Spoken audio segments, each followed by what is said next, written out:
Me alegro muchísimo en el Señor de que al fin hayáis vuelto a interesaros por mí. Claro está que teníais interés, solo que no habíais tenido la oportunidad de demostrarlo. No digo esto porque esté necesitado, pues he aprendido a estar satisfecho en cualquier situación en que me encuentre. Sé lo que es vivir en la pobreza y lo que es vivir en la abundancia. He aprendido a vivir en todas y cada una de las circunstancias, tanto a quedar saciado como a pasar hambre, a tener de sobra como a sufrir escasez. Todo lo puedo en Cristo que me fortalece. Amén. Amén. El niño llega a casa y le dice a su padre: papá, que dijo la profe que mañana tenemos que presentar una frase muy bonita. Y el padre le dice: pues es muy fácil, cuando llegue mañana, cuando te toque, pues dile: señorita, es que mi frase bonita es esta: es mejor dar que recibir. Y así pasó. El día siguiente, cuando fue su turno de decir la frase bonita, el niño dijo: señorita, se puso de pie, mi frase bonita es mejor dar que recibir. Y la profe se quedó encantada, ¿no?, con la sabiduría de la frase de este niño. Y le dijo: es que palabras más profundas. ¿Cuánta sabiduría en tus palabras? ¿Dónde has oído esta frase?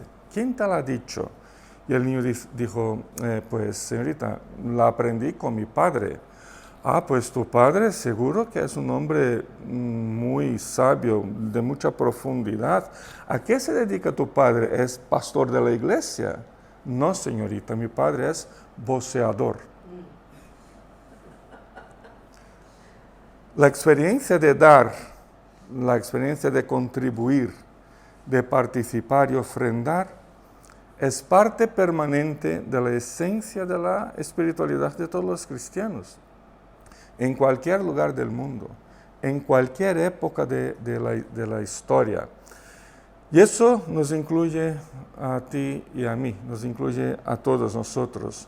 Creo que de alguna forma muchas de nuestras iglesias se han acostumbrado a recibir y casi nunca dar, ¿no? Por ejemplo, la gran mayoría de misioneros como Rosa y yo, que traemos de iglesias del extranjero el pago de nuestros salarios, y le sale gratis a la iglesia, ¿no?, de aquí, y así nos acostumbramos a que de alguna manera dejamos de ver la necesidad de los demás, no sé, nos acostumbramos a que es mejor recibir que dar. Sin embargo, aplicando las sabias palabras de Jesucristo al exhortar a los ancianos de la iglesia de Éfeso, en cuanto al futuro del ministerio de la iglesia en Éfeso, les dice el apóstol Pablo, citando a Cristo, y esto lo saco de Hechos, capítulo 20, versículo 35, dice Pablo: hay más dicha en dar que en recibir. Más bienaventurado es dar que recibir. Y esta es de hecho una perspectiva difícil de cambiarse en nuestra forma de pensar, porque desde que nacemos aprendemos que es mejor recibir que dar. Es difícil cambiar esta forma de pensar, porque en cuanto, por ejemplo, a dinero, siempre pensamos lo contrario: mejor que me den dinero que yo dé de mi dinero, ¿no? Mejor recibir que dar. Pero volviendo al texto de Filipenses, un poco antes del texto que hemos leído, ¿no?, si vamos al texto del capítulo 4, versículo 8, un poquito antes, seguramente se trata de uno de los temas que tiene que ver directamente con el cambio de mentalidad que expresa ese versículo. ¿Os acordáis del capítulo 4, versículo 8, no? Lo que tenemos que pensar, como dijimos la semana pasada, no es un amuleto, no es simplemente pensar en cosas bonitas que nos agradan, sino que cambiar la estructura de nuestra forma de pensar. Y ahora, desde el capítulo 4, versículo 10 en adelante, no solo estos versículos que hemos leído del 10 al 13, sino que siguiendo por el texto, El apóstol empieza ya a concluir la carta a los filipenses con un agradecimiento especial, un agradecimiento muy instructivo a todos nosotros, también a ellos en el pasado, pero a nosotros hoy, por la importante ofrenda que la iglesia de Filipos, pese a contar con un gran número de esclavos entre sus filas, le había enviado el apóstol Pablo, una vez más, no era la primera vez, pero una vez más, por intermedio de Epafrodito. La forma como trata este complejo tema del sostenimiento de obreros, por ejemplo, en su caso era lo que le estaba pasando a Pablo por estar en Roma como prisionero, la forma como trata el caso de la inversión económica en las diferentes dimensiones de la obra de Dios en el mundo, nos ayuda a comprender un poco mejor este tema que para muchos de nosotros es un tema tan delicado y a veces un poco prohibido, ¿no? Un poco prohibido. En ese sentido aprendemos con el apóstol Pablo la importancia de la inversión económica en las diferentes dimensiones de la vida eclesial y de la obra de Dios, sobre todo de la obra misionera en general. ¿Y qué nos enseña el apóstol Pablo? Pues vamos por etapa. Empezamos por el versículo 10. Nos enseña alegría mutua por la inversión misionera. Al iniciar este versículo 10, su conclusión y agradecimientos, el apóstol expresa su gran alegría en el Señor por hacer los filipenses en aquel momento una gran ofrenda para el sostenimiento del apóstol. Pero no era la primera y posiblemente no fue la última vez que hizo la iglesia, pero aquí dice claramente que había renovado o revivido su cuidado y su interés por Pablo, la iglesia filipense, al tenerlo en su pensamiento y en su mente. La alegría de Pablo se basaba en la acción de Dios al despertar en la mente de los hermanos filipenses una vez más su preocupación por el estado en que se encontraba como prisionero en Roma y por la firme decisión puesta por Dios en sus corazones de renovar su compromiso y su cuidado por el apóstol. Estaba convencido de que el cuidado y el interés demostrado por la iglesia de Filipos, con el envío de la ofrenda y con el envío de Epafrodito, que en sí era una ofrenda para ayudar a Pablo en todo lo demás, pues estaba convencido de que eso resultaba de la acción graciosa de Dios en sus propias vidas y en la vida de la iglesia. Pablo reconoce aún que la participación efectiva de la iglesia en su trabajo misionero, por medio del envío de este sustento económico, era parte esencial del involucramiento mismo de la iglesia con la obra de Cristo en el mundo, con el compromiso de esa iglesia con el propio Cristo en acción en el mundo. Y eso nos demuestra que, según el apóstol, no existe una misión realizada exclusivamente por una persona. Él, Pablo, ¿no? Una persona, sea pastor, misionero como Pablo, anciano, como si fuera la estrella de la acción de Cristo en el mundo. No, más bien, el pastor, el misionero, el anciano, el obrero, es únicamente una expresión de la vocación de toda la iglesia y de cada cristiano al servicio de Cristo. De alguna manera podemos decir que nadie es llamado por Dios para ejercer una misión. La iglesia es la llamada por Dios para ejercer esa misión, y algunos de entre nosotros salen a un lugar, a otro, o asumen determinados ministerios en nuestro medio como expresión de la vocación de todo el pueblo de Dios. La iglesia de Filipos lo comprendía perfectamente y había revivido otra vez su cuidadoso interés por el ministerio misionero y apostólico del apóstol Pablo, que ejercía Pablo en ese periodo en que estaba incluso encarcelado en Roma, porque usaba de sus cadenas, de su prisión, una plataforma para llevar el Evangelio a personas en Roma. Además, es importante notar que el apóstol sabía muy bien que los filipenses siempre se habían interesado por él y que siempre manifestaron esa preocupación y ese cuidado, aun cuando en determinadas ocasiones no hubieran tenido oportunidades concretas de demostrarlo financieramente, por ejemplo. Pero Pablo sabía que incluso en esas épocas el amor, el interés de la iglesia por su vida y por su obra era verdadero y era eficaz. Ante eso es importante que nos acordemos de que la misión es una tarea y una responsabilidad vocacional de todo el pueblo de Dios, conjuntamente. Somos nosotros, la iglesia, unidos, ¿no? Y no una o dos personas que se destacan, somos todos nosotros con nuestras limitaciones, con nuestros problemas, a veces con nuestros dolores, a veces con nuestras decepciones, con todo eso metido, ¿no?, en el mismo saco, pues de ahí sale una gran vocación, que es la vocación de la iglesia, la llamada de Dios a todos nosotros para servirle en el mundo. Ninguno de nosotros tiene más importancia que otro en esa labor, en ese gran ministerio de la iglesia, ¿no? La relación entre todos, por tanto, tiene que pautarse por confianza, por dedicación mutuas, por el compartir una misma vocación que se manifiesta en distintos ámbitos de la obra de Cristo o de la misión de Dios por todo el mundo, ¿no?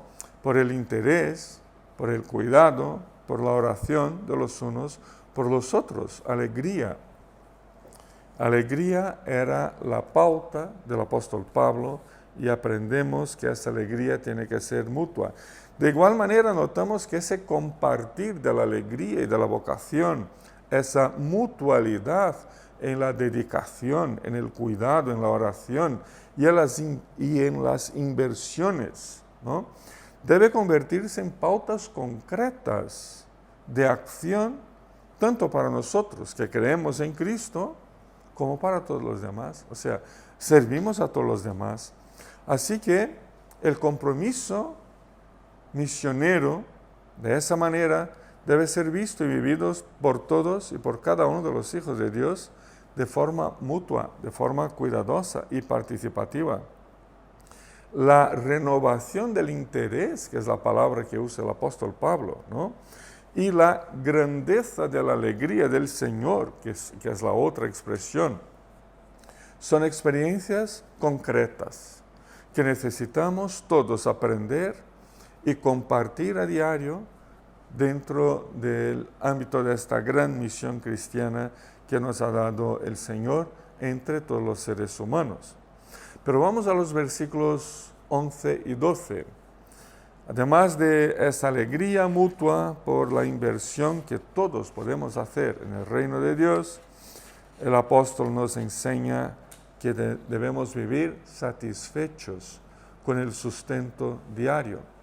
Eso es parte de la mentalidad cristiana, del versículo 8, que tiene que entrar en el engranaje mental, ¿no?, de todos nosotros. Vivir satisfechos con el sustento diario. Pablo estaba muy feliz, muy agradecido por los importantes recursos materiales enviados por los filipenses para su mantenimiento en ese periodo de prisión en Roma. Pero estaba mucho más feliz porque ellos habían renovado su interés y su cuidado por él. Versículo 10, lo acabamos de comentar. Sabía muy bien que la participación de la iglesia en su sustento diario era una importante parte del ministerio de esa iglesia. Era una expresión de fe de la iglesia, de amor, de dedicación. Sin embargo, reconoce que no lo decía, no decía estas cosas porque se sintiese necesitado o porque, de hecho, tuviese necesidades físicas y materiales, que sí que las tenía, estaba encarcelado, ni mucho menos por querer que la iglesia pensase que el apóstol estuviera hambriento en la cárcel, aunque puede que haya pasado momentos de hambruna en esa cárcel. El objetivo de Pablo no era el de sensibilizar con esos dos versículos, el 11 y el 12, sensibilizar a la iglesia con constantes y dramáticos relatos e informes de las necesidades y penurias de la cárcel romana para conseguir más fondos que podrían ser supuestamente usados e invertidos en el ministerio en Roma. Nada de eso, me parece, era la intención de Pablo. Al contrario de todo eso, su anterior experiencia y aprendizaje lo llevaba a considerar como suficiente y satisfactorio lo que tenía para vivir, aunque fuera humanamente insuficiente en determinados periodos de su vida. Se consideraba perfectamente adaptado para sobrevivir con dignidad en toda y cualquier circunstancia. Y dignidad no es porque tengo mucho para comprar lo que me dé la gana. Dignidad es, yo sé quién soy, teniendo o no, yo sé quién soy. Sobre todo ante Dios. Sé qué es lo que el Señor quiere de mí y sé lo que tengo que hacer en este mundo. Eso es vivir satisfecho con lo que tenía. Se consideraba adaptado, por tanto, a vivir con dignidad en toda y cualquier circunstancia, aunque fuera esa la de estar bajo cadenas en Roma. Versículo 11 lo dice, ¿no? Y dignidad aquí, por tanto, se trata de una respuesta que le damos a la gracia de Cristo en nuestra vida. Dignidad es cómo respondemos a Cristo. No tirándonos del pelo y diciendo, Señor, quiero servirte y tú me dejas en esta situación. No, Señor, estoy en esta situación, pero sé qué tengo que hacer. Sé quién soy ante ti, ¿no? Es más que una cantidad de recursos que nos permita vivir conforme a los patrones de este mundo. Dignidad es otra cosa. Acerca de ese aprendizaje, el apóstol tiene más que decirnos, ¿no? Este aprendizaje lo había conducido a un conocimiento y a una percepción clara y muy objetiva, que es, él podría vivir tanto en una situación de necesidad y humildad, incluso de humillación, como en situación de amplia abundancia. Sabía cómo estar satisfecho y bien alimentado, como sabía estar satisfecho pasando hambre. Tener tanto recurso de sobra como vivir en escasez. Sabía cómo adaptarse a ambas situaciones. Para el apóstol, lo que de hecho le importaba era que había aprendido el secreto de vivir con Dios y de vivir para Dios. Versículo 12, lo podéis ver, ¿no?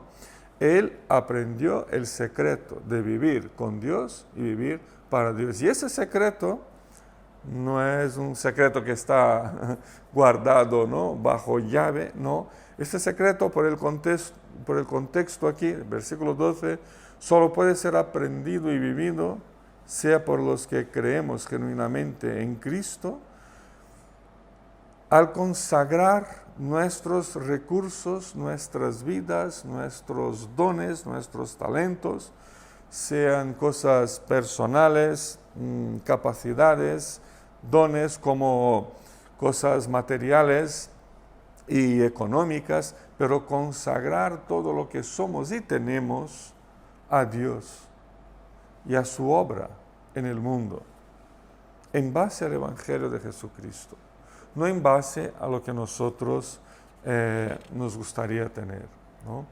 Pero vamos al versículo 13, que es el último del texto que hemos leído, y además de hablar Pablo, versículo 10, de la alegría mutua por la inversión misionera, y luego de que aprendió a vivir satisfecho en cualquier situación, ¿no?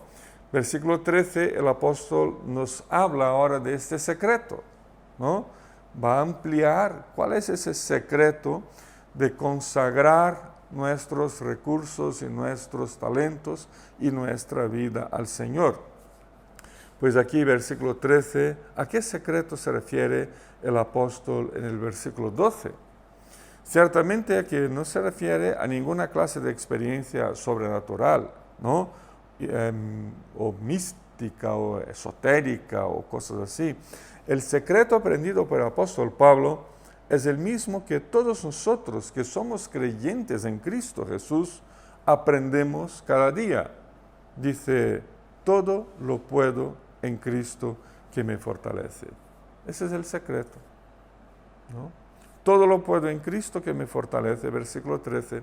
Esta afirmación pasa a ser algo importante en nuestras vidas, pero para muchos de nosotros esta afirmación es como un amuleto, ¿no? Un amuleto, algo que de alguna manera nos da suerte, ¿no? O para otros puede ser un ideal inalcanzable, porque yo no puedo todo. Tengo un montón de limitaciones, ¿no? Y siento que mi fe tampoco es tan fuerte. O sea, ¿qué hago con ese versículo? O lo entiendo, o lo transformo en un ideal inalcanzable, o lo cuelgo tras la puerta para que me dé suerte. No sé, ¿qué hago con este versículo? ¿No? Pues mejor debemos entender lo que dice el apóstol Pablo.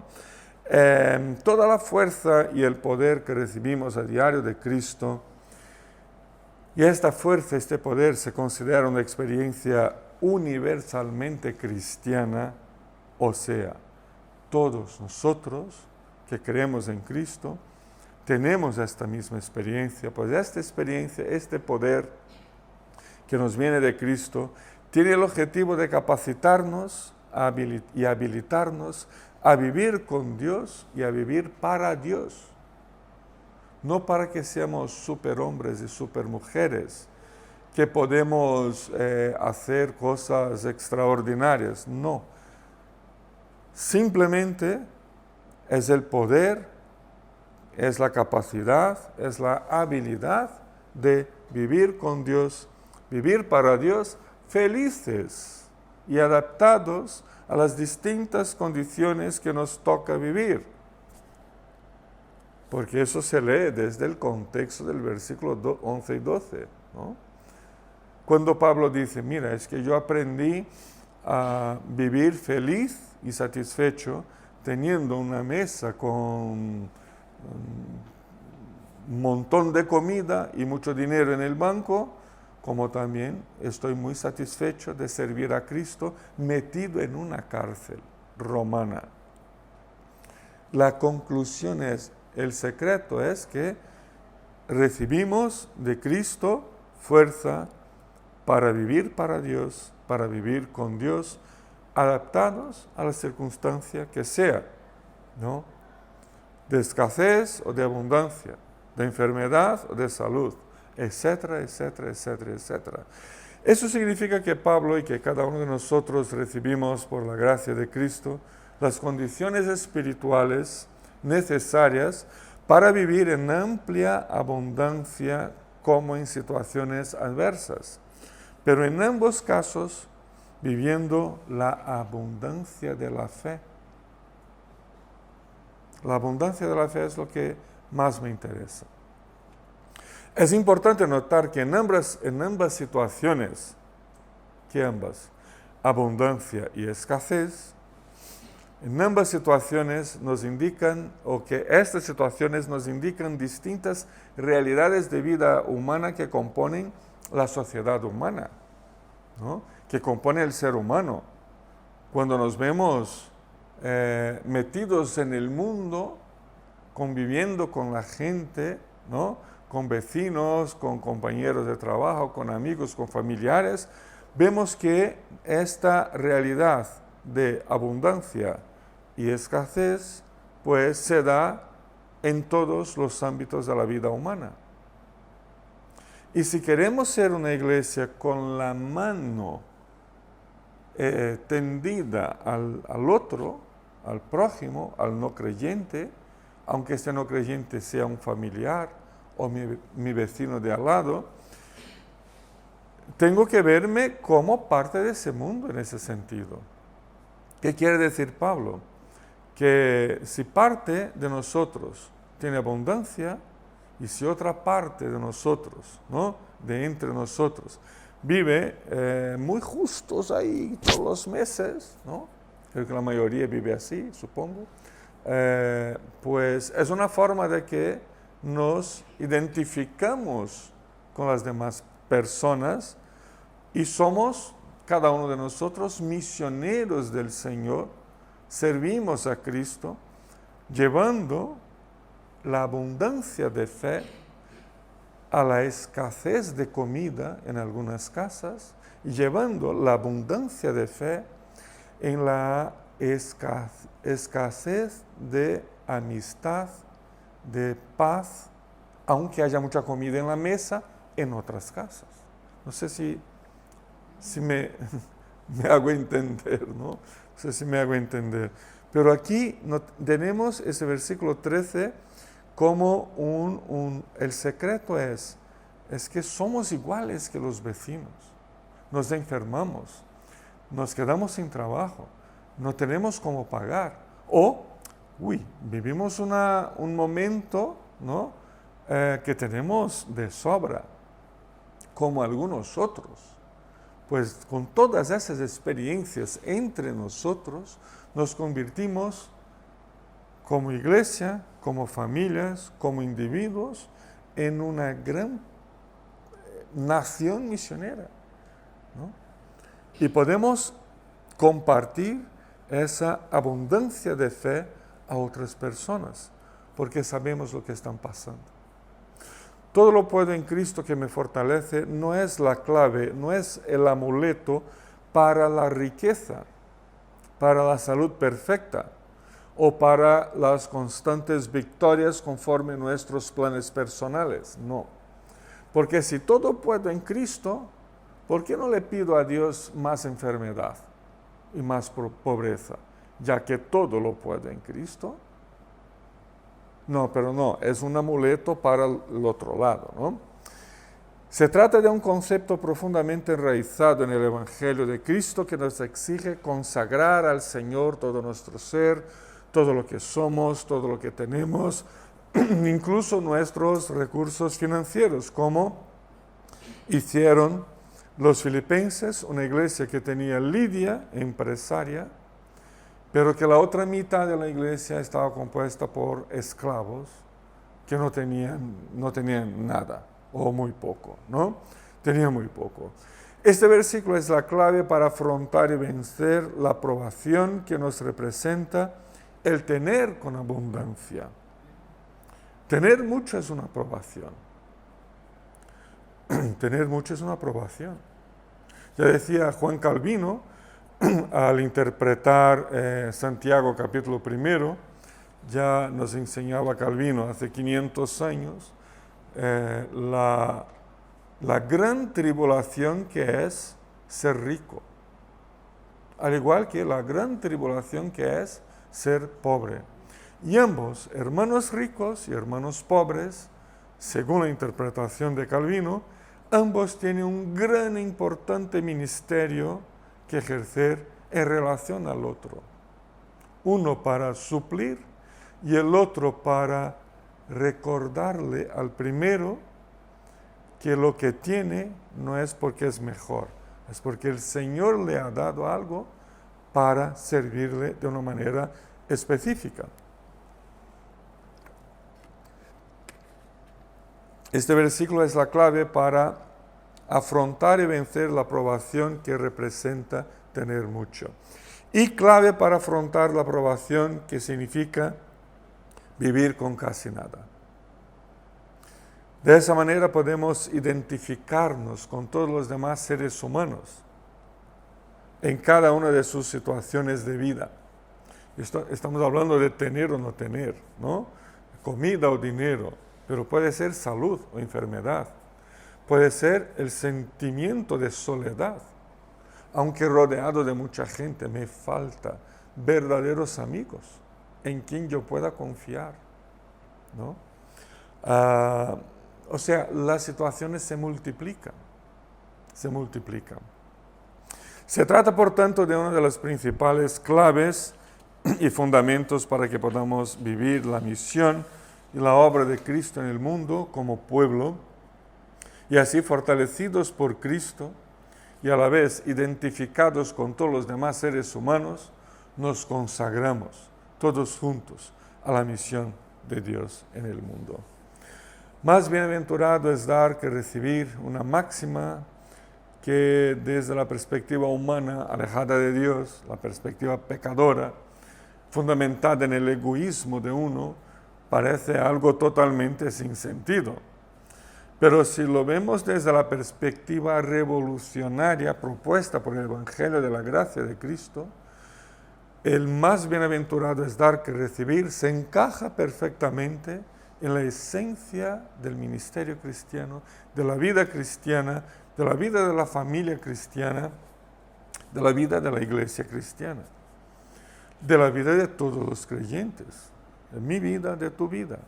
Y se nos presenta como un camino de vida, un camino de fe, un camino de misión para todos nosotros. Que el Señor pueda abrir nuestra mente y nuestro corazón a su palabra. Amén.